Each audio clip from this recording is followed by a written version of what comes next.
El deseado de todas las gentes. Capítulo 6. Su estrella hemos visto. Este capítulo está basado en Mateo, capítulo 2. Y como fue nacido Jesús en Betlehem de Judea en días del rey Herodes, he aquí unos magos vinieron del oriente a Jerusalén, diciendo: ¿Dónde está el rey de los judíos que ha nacido? Porque su estrella hemos visto en el oriente y venimos a adorarle. Los magos del oriente eran filósofos. Pertenecían a la clase numerosa e influyente que incluía hombres de noble alcurnia y poseía gran parte de las riquezas y del saber de su nación. Entre ellos había muchos que explotaban la credulidad del pueblo. Otros eran hombres rectos que estudiaban las manifestaciones de la providencia en la naturaleza y eran honrados por su integridad y sabiduría. De este carácter eran los magos que vinieron a Jesús. La luz de Dios está siempre resplandeciendo aún en medio de las tinieblas del paganismo. Mientras estos magos estudiaban los cielos tachonados de estrellas y trataban de escudriñar el oculto misterio de sus brillantes derroteros, contemplaban la gloria del Creador. Buscando un conocimiento más claro, se dirigieron a las Escrituras hebreas. En su propia tierra se conservaban escritos proféticos que predecían la llegada de un maestro divino. Balaam era uno de esos magos, aunque fuera en un tiempo profeta de Dios.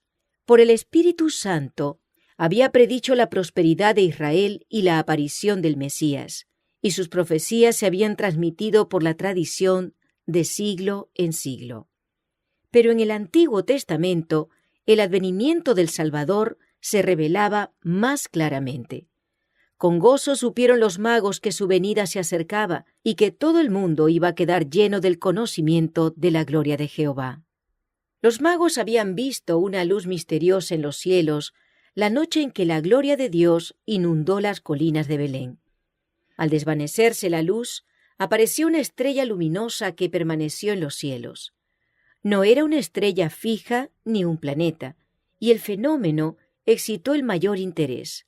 Esa estrella era un distante grupo de resplandecientes ángeles, pero los sabios lo ignoraban.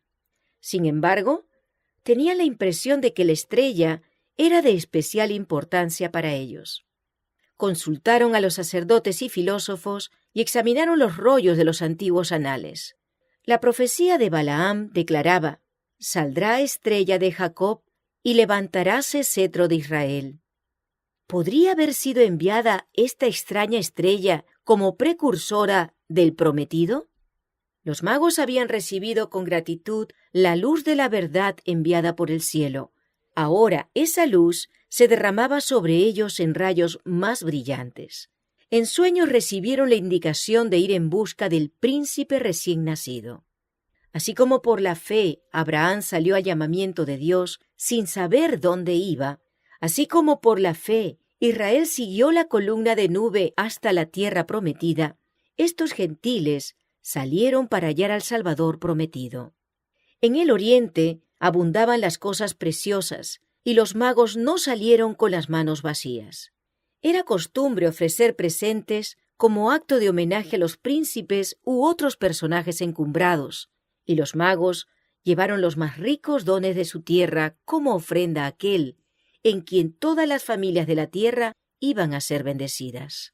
Era necesario viajar de noche a fin de poder ver la estrella, pero los viajeros pasaban el tiempo repitiendo sus dichos tradicionales y oráculos proféticos relativos a aquel a quien buscaban. En cada descanso escudriñaban las profecías y se afirmaba en ellos la convicción de que eran guiados divinamente. Mientras tenían la estrella por delante como señal externa, tenían también la evidencia interna del Espíritu Santo, que estaba impresionando sus corazones y les inspiraba esperanza. El viaje, aunque largo, fue para ellos muy feliz. Cuando llegaron a la tierra de Israel y mientras bajaban del monte de las Olivas, teniendo a Jerusalén a la vista, he aquí que la estrella que los había guiado durante todo el camino se detuvo sobre el templo, y después de un momento desapareció de su vista. Con avidez aceleraron el paso, esperando con toda confianza que el nacimiento del Mesías sería el motivo de toda conversación. Pero preguntaron en vano al respecto. Entrando en la ciudad santa, se dirigieron hacia el templo. Para su gran asombro, no encontraron allí nadie que pareciese saber nada del recién nacido rey. Sus preguntas no provocaban expresiones de gozo, sino más bien de sorpresa y temor, y hasta de desprecio. Los sacerdotes repetían tradiciones, hacían alarde de su religión y de su piedad personal, mientras denunciaban a los griegos y romanos como paganos y más pecadores que los demás. Los magos no eran idólatras, y a la vista de Dios ocupaban una posición mucho más elevada que aquellos que profesaban adorarle. Y sin embargo, los judíos los consideraban paganos. Aún entre aquellos que fueron designados guardianes de los santos oráculos, sus ávidas preguntas no despertaron simpatía. La noticia de la llegada de los magos cundió rápidamente por toda Jerusalén. Su extraña misión creó agitación entre el pueblo, agitación que penetró hasta en el palacio del rey Herodes. El astuto Idumeo quedó perturbado por la insinuación de que pudiese tener un rival. Innumerables crímenes habían manchado el camino de su ascensión al trono. Por ser de sangre extranjera, era odiado por el pueblo sobre el cual reinaba. Su única seguridad estribaba en el favor de Roma. Pero este nuevo príncipe tenía un derecho superior. Había nacido para el reino. Herodes temió que los sacerdotes estuviesen maquinando con los extranjeros para excitar un tumulto popular que lo destronase. Sin embargo, ocultó su desconfianza, resuelto a hacer abortar sus planes por una astucia superior. Reuniendo a los príncipes de los sacerdotes y escribas, los interrogó acerca de lo que enseñaban sus libros sagrados con respecto al lugar en que había de nacer el Mesías.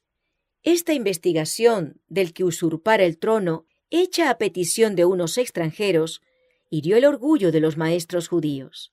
La indiferencia con que se refirieron a los rollos de la profecía airó al celoso tirano.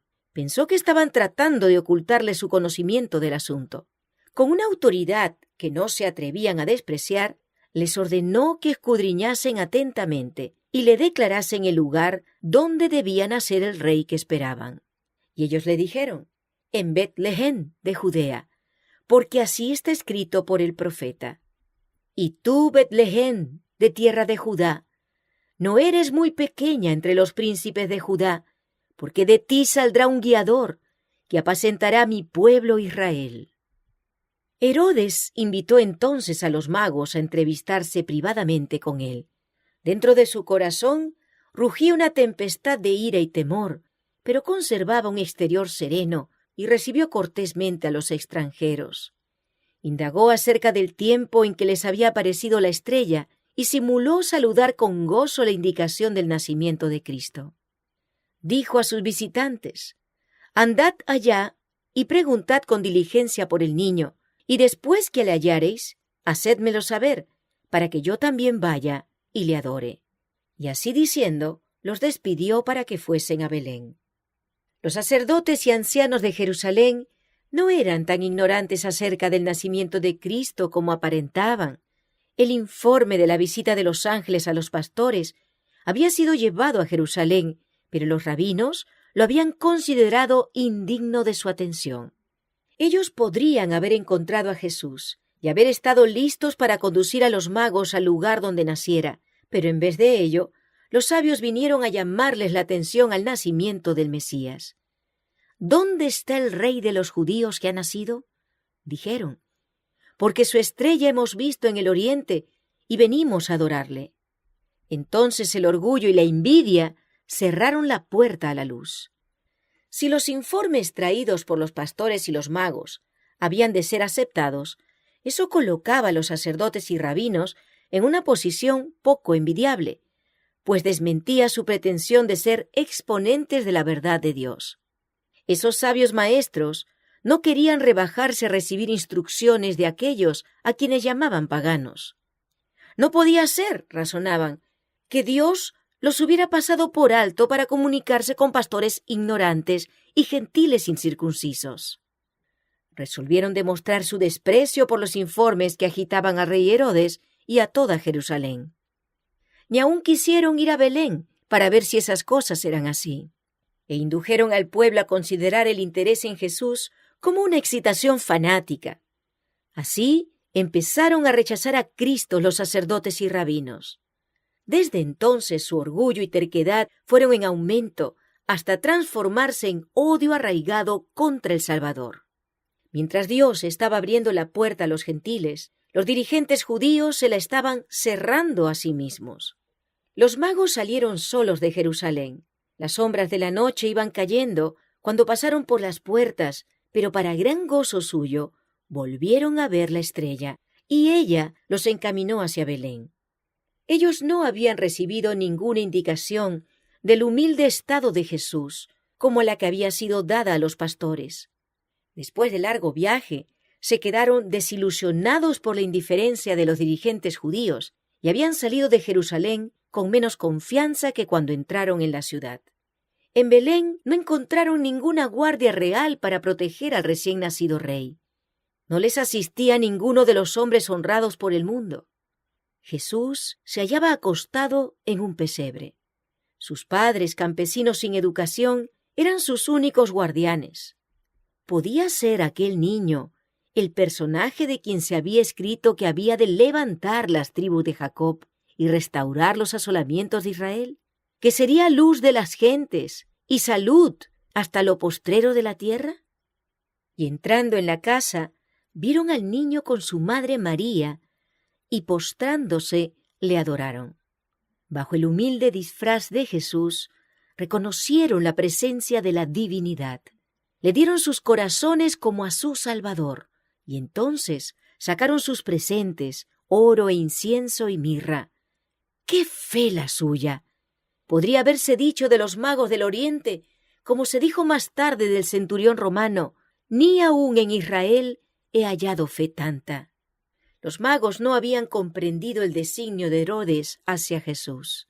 Cuando el objeto de su viaje fue logrado, se prepararon para volver a Jerusalén y se proponían darle cuenta de su éxito. Pero en un sueño recibieron una orden divina de no comunicarse más con él. Evitando pasar por Jerusalén, emprendieron el viaje de regreso a su país por otro camino. Igualmente José recibió advertencia de huir a Egipto con María y el niño. Y el ángel dijo: «Estate allá hasta que yo te lo diga, porque ha de acontecer que Herodes buscará al niño para matarle». José obedeció sin dilación, emprendiendo viaje de noche para mayor seguridad. Mediante los magos, Dios había llamado la atención de la nación judía al nacimiento de su hijo. Sus investigaciones en Jerusalén, el interés popular que excitaron y aun los celos de Herodes, cosas que atrajeron la atención de los sacerdotes y rabinos, dirigieron los espíritus a las profecías concernientes al Mesías y al gran acontecimiento que acababa de suceder. Satanás estaba resuelto a privar al mundo de la luz divina y empleó su mayor astucia para destruir al Salvador. Pero aquel que nunca dormita ni duerme, velaba sobre su amado Hijo, aquel que había hecho descender maná del cielo para Israel y había alimentado a Elías en tiempo de hambre, proveyó en una tierra pagana un refugio para María y el niño Jesús. Y mediante los regalos de los magos de un país pagano, el Señor suministró los medios para el viaje a Egipto y la estada en esa tierra extraña. Los magos habían estado entre los primeros en dar la bienvenida al Redentor. Su presente fue el primero depositado a sus pies, y mediante este presente, ¡qué privilegio de servir tuvieron! Dios se deleita en honrar la ofrenda del corazón que ama, dándole la mayor eficacia en su servicio. Si hemos dado nuestro corazón a Jesús, le traeremos también nuestros donativos, nuestro oro y plata, nuestras posesiones terrenales más preciosas, nuestros dones mentales y espirituales más elevados, serán dedicados libremente a aquel que nos amó y se dio a sí mismo por nosotros. Herodes esperaba impacientemente en Jerusalén el regreso de los magos. A medida que transcurría el tiempo y ellos no aparecían, se despertaron sus sospechas. La poca voluntad de los rabinos para señalar el lugar del nacimiento del Mesías parecía indicar que se habían dado cuenta de su designio y que los magos le evitaban a propósito. Este pensamiento le enfurecía. La astucia había fracasado, pero le quedaba el recurso de la fuerza. Iba a ser un escarmiento en este niño rey. Aquellos altivos judíos verían lo que podían esperar de sus tentativas de poner un monarca en el trono. Envió inmediatamente soldados a Belén con órdenes de matar a todos los niños menores de 2 años. Los tranquilos hogares de la ciudad de David presenciaron aquellas escenas de horror que 6 siglos antes habían sido presentadas al profeta. Voz fue oída en Ramá, grande lamentación, lloro y gemido. Raquel, que llora a sus hijos, y no quiso ser consolada porque perecieron. Los judíos habían traído esta calamidad sobre sí mismos. Si hubiesen andado con fidelidad y humildad delante de Dios, de alguna manera señalada, Él habría hecho inofensiva para ellos la ira del rey. Pero se habían separado de Dios por sus pecados y habían rechazado al Espíritu Santo, que era su único escudo. No habían estudiado las Escrituras con el deseo de conformarse a la voluntad de Dios. Habían buscado profecías que pudiesen interpretarse de manera que los exaltaran y demostraran que Dios despreciaba a todas las demás naciones. Se jactaban orgullosamente de que el Mesías había de venir como rey para vencer a sus enemigos y hollar a los paganos en su ira. Así habían excitado el odio de sus gobernantes, y por su falsa presentación de la misión de Cristo, Satanás se había propuesto lograr la destrucción del Salvador, pero en vez de ello, esto se volvió sobre sus cabezas. Este acto de crueldad fue uno de los últimos que ensombrecieron el reinado de Herodes. Poco después de la matanza de los inocentes, cayó bajo esa mano que nadie puede apartar. Sufrió una muerte horrible. José, que estaba todavía en Egipto, recibió entonces de un ángel de Dios la orden de volver a la tierra de Israel. Considerando a Jesús como heredero del trono de David, José deseaba establecerse en Belén, pero al saber que Arquelao reinaba en Judea en lugar de su padre, temió que los designios del padre contra Cristo fuesen llevados a cabo por el hijo. De todos los hijos de Herodes, Arquelao era el que más se le asemejaba en carácter. Ya su advenimiento al gobierno había sido señalado por un tumulto en Jerusalén y la matanza de miles de judíos por las guardias romanas. Otra vez fue José dirigido a un lugar de seguridad. Volvió a Nazaret, donde antes habitara, y allí durante casi 30 años habitó Jesús, para que se cumpliese lo que fue dicho por los profetas, que había de ser llamado Nazareno. Galilea se hallaba bajo el dominio de un hijo de Herodes, pero tenía mayor proporción de habitantes extranjeros que Judea.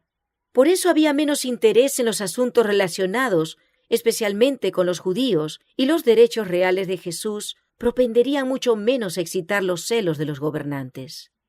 Tal fue la recepción del Salvador cuando vino a la tierra.